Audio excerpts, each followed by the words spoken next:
Can we help you? Are these kosher for Passover? Yes, these are all kosher for Passover. Yes, this side is, that side isn't. It's written on. Yeah, so this whole side, you see right here, kosher for Passover. And you'll see on the items itself. Yes. This side is not. This side is not.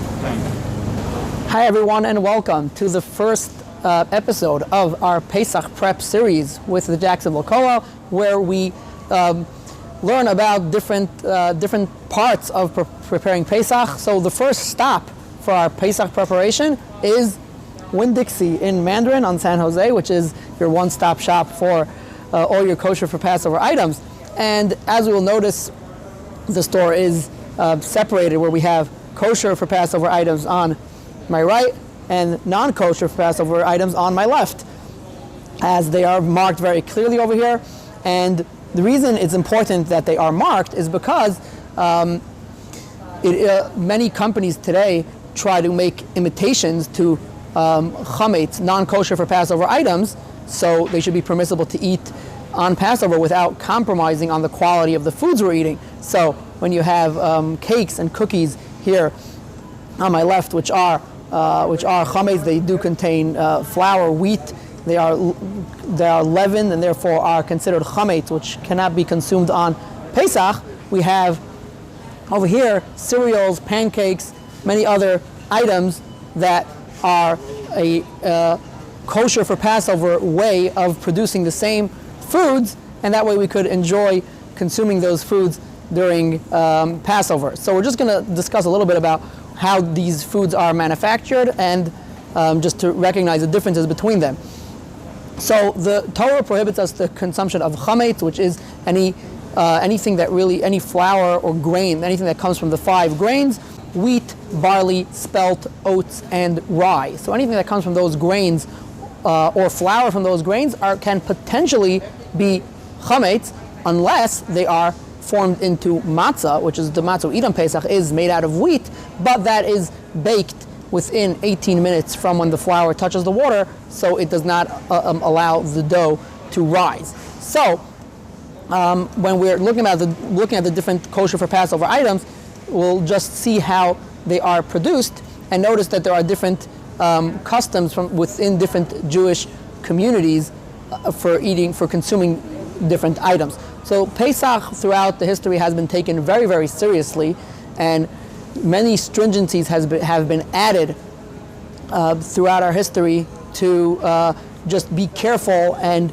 guard to not, God forbid, eat any chametz. So there were different stringencies. The first stringency I'd like to speak about is something called kitnios. The English translation of the word kitnios is legumes, and this is a very early stringency we find around 700 years ago. And the reason for this stringency is, there are actually 2 reasons for this stringency. One of them is because the places these legumes are stored are usually together with the 5 grains we mentioned that could become chametz. So grains like rice, peas, other beans, corn were stored together with wheat and barley, or alternatively, they were also grown in the same fields. So for the quality of the fields, they would rotate years. One year they would plant wheat in the field, and the year after that they would plant rice, which would cause a lot of mixing up between the 2 grains. So even though rice is not biblically considered chametz, and it is permitted to consume on Passover, but because of the confusion between that and the 5 grains which could become chametz, there is a stringency not to eat those. Another reason for that is not only because of the form of the grains, but also because these alternative grains, these kitnios, can produce flour, and once you make flour, the bread looks very similar to regular bread, and people may confuse the bread made out of corn or rice or other such things with actual real bread. And for that reason, there is a stringency in some communities not to consume these items called kitnios. This opinion was largely accepted by the Ashkenazi communities, but not as much by the Sephardic communities. So if we will see some of the items over here that have this, for example, bamba. Bamba is a staple item if you've been in Israel or grew up in Israel like myself. So if you'll notice, this bamba here has the word, if you have the OU kosher symbol, but it says kidneyot, and it says acceptable for use by those who consume kidneos on Passover, which would be Sephardic Jews. Actually, within the Sephardic Jews, there are different customs. Some consume all types of kidneos. The Moroccans and North African Jews do refrain from kidneos that are more grain-like. For example, rice and corn and those, but they do eat beans and things like that. Ashkenazic Jews are even more stringent and wouldn't eat anything of that sort.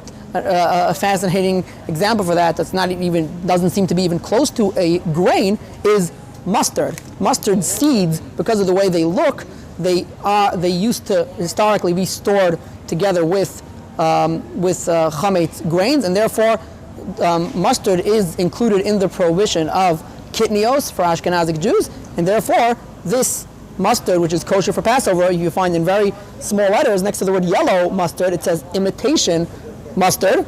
And here we have imitation teriyaki sauce, which teriyaki sauce does contain sesame seeds, which is also considered kitnios for Ashkenazic Jews. So these things are, this is just the topic of kitnios, and to understand why Ashkenazic Jews do not eat this for the reasons that it is similar to chametz items.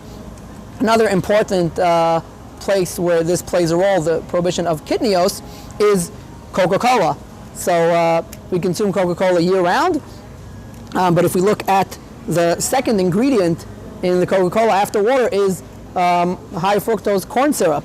Corn syrup is made out of corn, which is kitnios, and therefore Coca-Cola does make a special run for Passover that does not contain kitnios, which is made with sugar. In Israel, for example, where I come from, the Coca-Cola contains sugar year-round, not corn syrup, but here in the United States, where corn is very easily found, they use corn syrup, and therefore it is important to look for the special Coca-Cola. It would have a yellow cap on the bottle.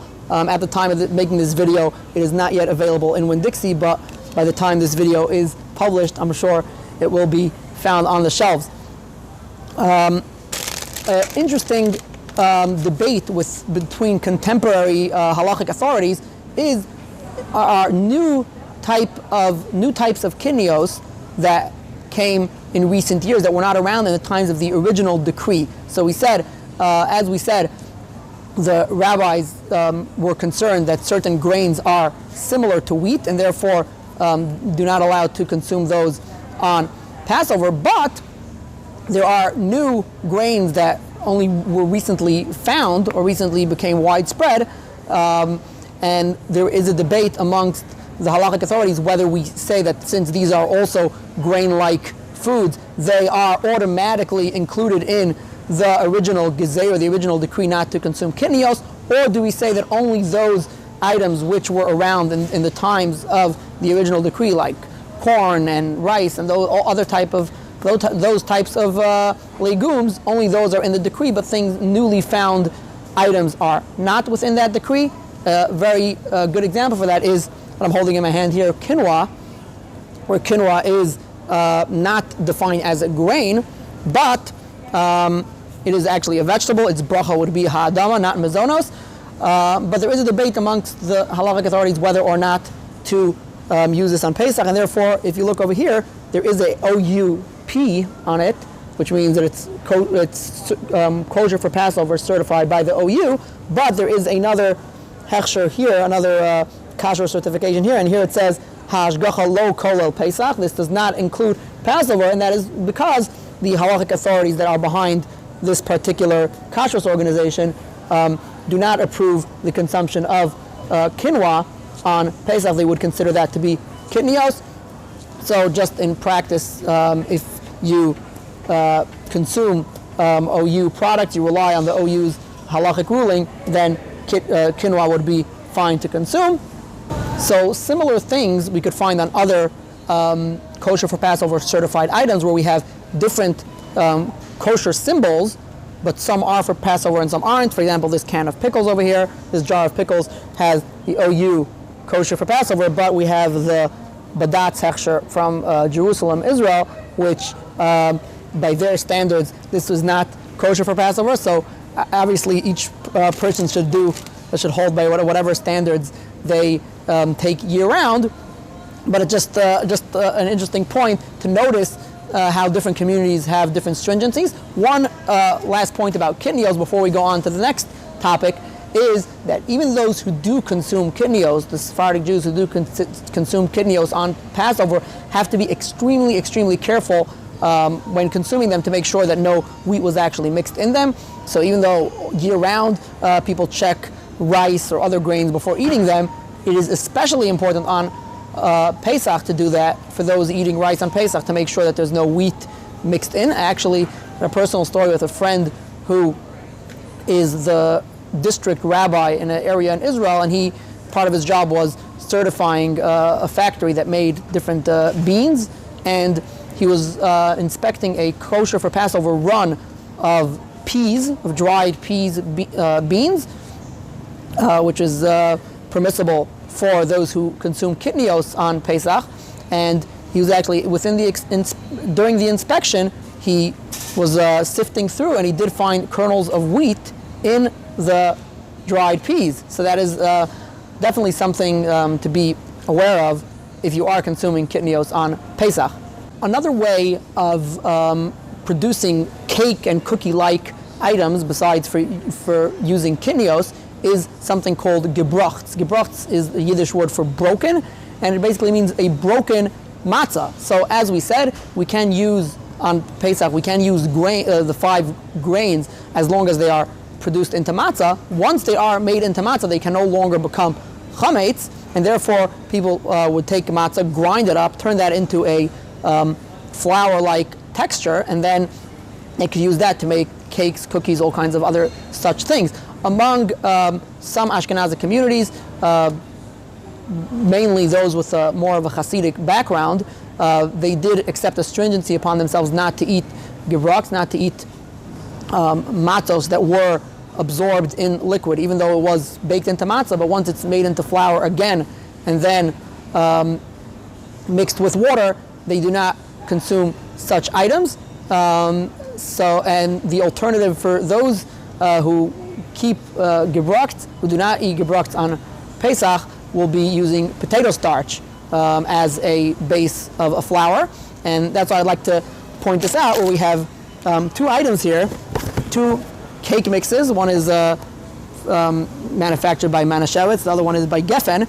And if we notice the Manischewitz cake mix, the second item here after sugar is cake meal, which is made from ground matzah made from Passover wheat flour and water. So this has matzah meal in it, and therefore this would be considered gebrochts, and those who do not eat gebrochts will not eat this cake. However, this one over here, this item, the second item after sugar, is potato starch, and potato starch does not have any issue of gebrochts, and that's why you could find right here on the panel, it does say non-gebrochts. So for those who do not consume gebrochts, potato starch, or tapioca starch, almond flour, these are all good kosher alternatives that do not contain gebrochts. Thank you all for watching this video. I hope this was educational and eye-opening, and enjoy your Pesach shopping, cooking, cleaning, and all your other preparations.